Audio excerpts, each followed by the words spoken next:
followers and supporters. To those who don't know who we are Wrong, spelled XrongMovement. I don't even know how to spell my own brand. We're not just a brand, we're a movement. We stand against social ills. We call it out when it's wrong. Our hashtag, that's just wrong. We are an online retail store. We supply comfort wear, and we supply comfort wear with purpose. Everything we do with purpose and with passion. So please follow us, follow our social pages, check out our website, make a purchase, and support the movement. Wrong is a Black female-owned company run by myself, Makhanya, aka Mandisa. I am a co-founder and a director, and I run it with Unati, who is the co-founder and director of the company. We're going to be discussing various topics today around challenges that young people face. Some of these challenges I too have faced, and some of them I still face today as a grown adult. In fact, this is the reason why Wrong Brand was born in the first place and came into existence. Our goal today is to reinforce and to re-highlight what we already know, hoping that perhaps we can spark a thought, we can evoke an emotion, a feeling of empowerment, or maybe confidence to those who have been affected. And perhaps we also hope that to those who have been making other people feeling less of themselves can start to go through a process of introspection, perhaps with the hope to want to change, or at least start thinking about how their actions have affected others that they have affected. So another very pertaining topic that I had in mind today was around teenage depression. You see, I'm a mom of 3. Yeah. I've had my own teenage children at some point in their lives being depressed. I never knew it was depression at the time. I just thought they were acting up. Yeah. And I was like, what the? So, and I can imagine how many other Black parents particularly with this type of we just typically think, hey, Lorna, or rata drama or what. We actually don't understand that there is an actual thing called teenage depression. Yeah. So let me just give you some symptoms around it so you can understand how. So maybe even the parents, if they're watching, they can actually start to look at their children and be conscious, oh, this has happened, maybe. Yeah. It's not to say that these are, this is what it is. It's just that if you see a pattern of some of these symptoms, it could be that your child is going through teenage depression. So one of the things is emotional changes, erratic emotions, mood swings, behavioral changes, dramatic behavioral changes, no energy, like very tired all the time, insomnia, or sleeping too much. Also the use of alcohol and or drug abuse, as well as changes in the appetite. Either they eat too much or don't eat at all. These are just some symptoms. So I just want to expand on that and say, like, you guys, have you gone through any of this stuff at any point in your life? Like, even if wasn't a long, extended period of time, but have you experienced it at some point in your life and you're like, you know what, but I didn't know it was this. Do you know what I mean? I wouldn't say it was teenage depression per se, because I feel like it's part of being a teenager sometimes, you understand? So I wouldn't call it depression. It's just something that happens like naturally. Yeah. So I wouldn't say I had depression or anything. I was just going through what a normal teenager goes through. Yeah. So I just somehow managed to balance it out. Okay, I need to stop doing this. I need to stop doing this. So let me just flip the script a little bit. I actually want to bring Bulu onto the set quickly. Please, I don't mind. Nancy, can you just swap it out a little bit? She wants to go out. You don't have me?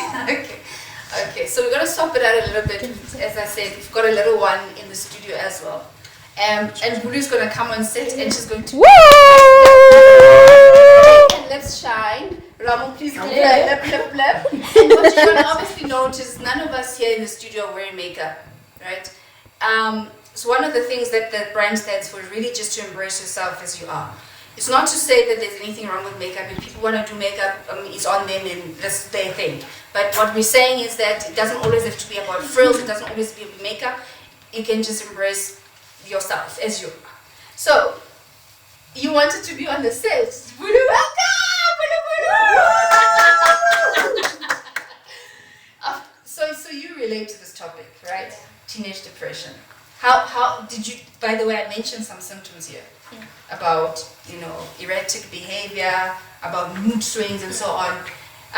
Can you relate with any of these symptoms?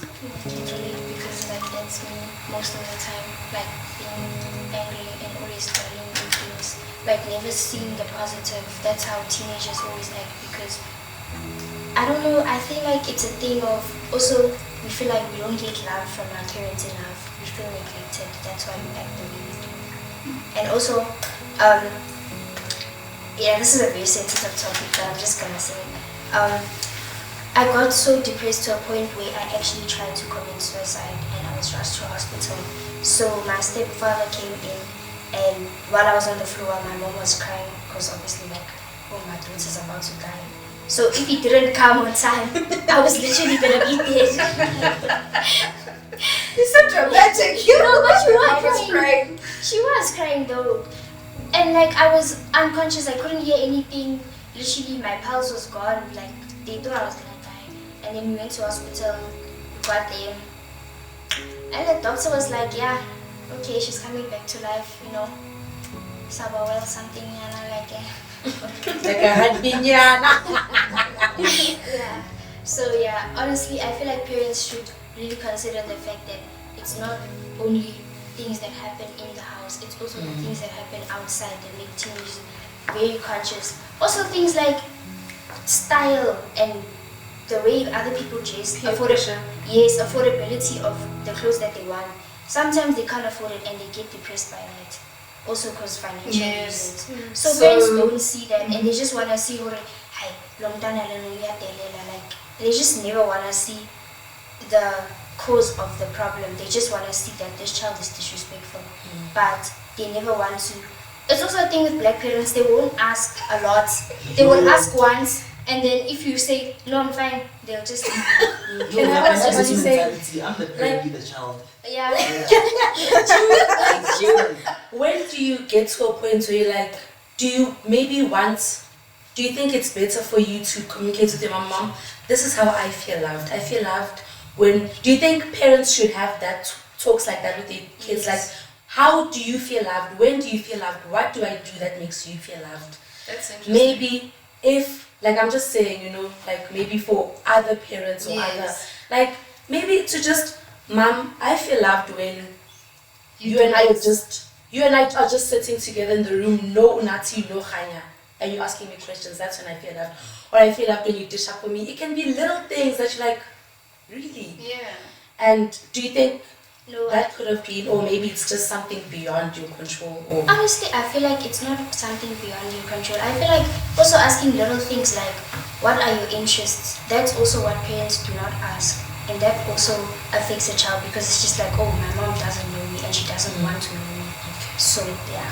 I feel like I wouldn't word it like that. Like to be how, like, to use the word love, because every parent loves their child. Yeah. So I would use it as, like, how to better their relationship. Yeah, understand. Like, how can I be a better parent to you? Yeah. I use the word love because she said she feels like there's lack of love. Please correct me if I'm wrong. No, I didn't say that. It's like, I didn't say there's a lack of love. Yeah. I know that my mom loves me, but like, sometimes you just feel like, okay, like, does this person really actually know me or actually have the interest to know me? Okay.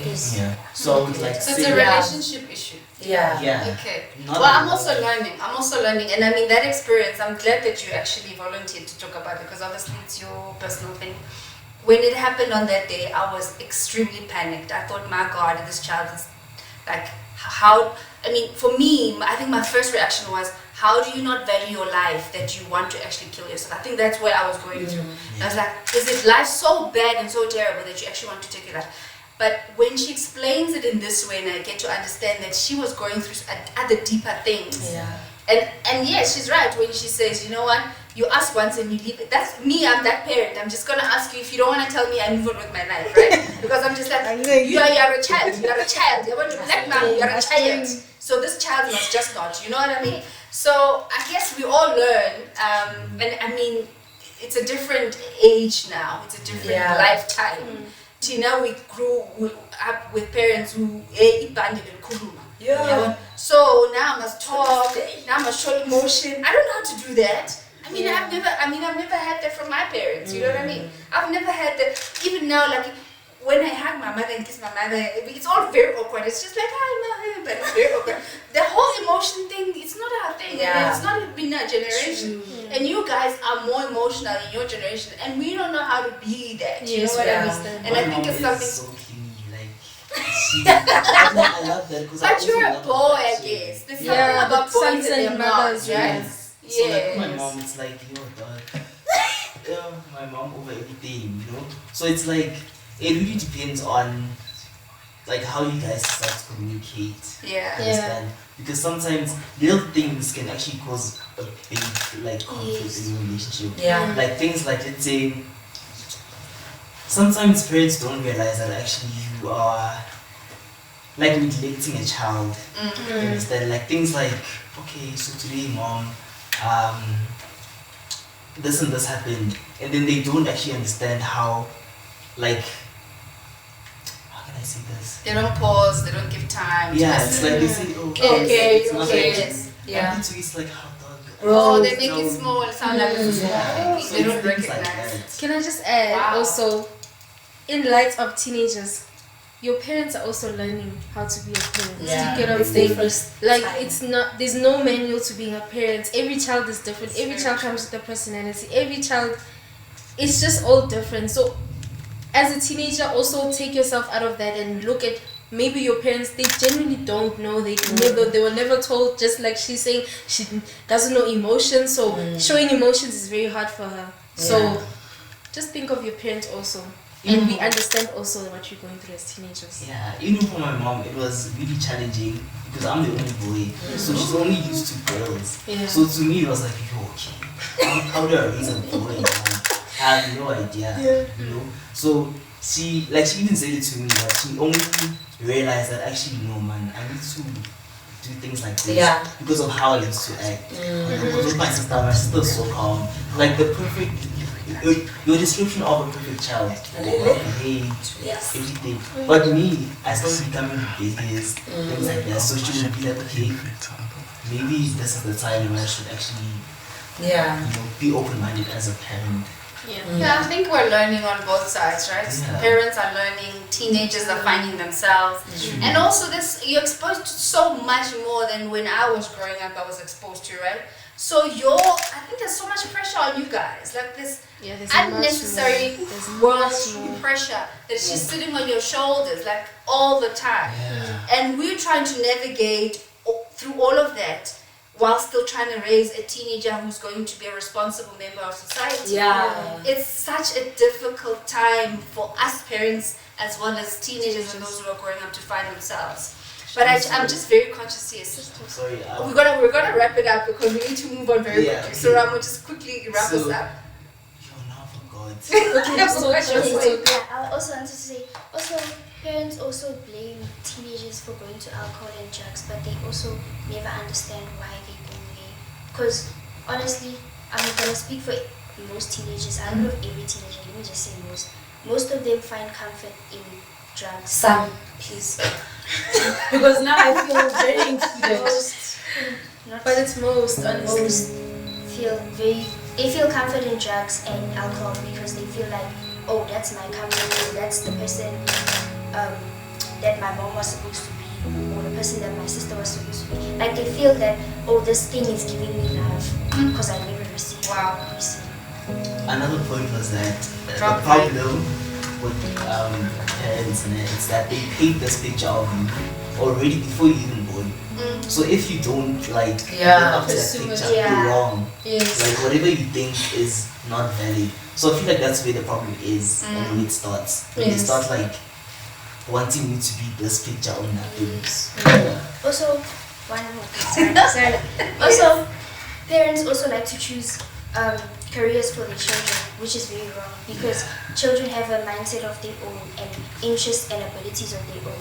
So when you make your child choose that career, like I have a friend of mine, she's literally doing subjects that her mom chose for her. She didn't have a choice. Wow. She did them and her mom got very upset because she didn't live up to the 90% standard or the top 20, but she was really trying by all means. The only time her mom took her seriously was when she was in the same situation as me, suicide. That's when the mom started saying, oh, okay, my child Is going through things. Yeah. So I feel like parents should also consider the fact that maybe I must know my child before I get to just make my child the same person that I wanted to be, you see. Yeah. I think this issue of suicide, of teenage suicide, is a very deep discussion that requires a lot of time to unpack, right? Yeah. I think there's a lot of underlying factors that we need to consider, and it's not one size fits all. You go through so many things, like I'm saying, like you guys are carrying the world on your shoulders because of what you're exposed to.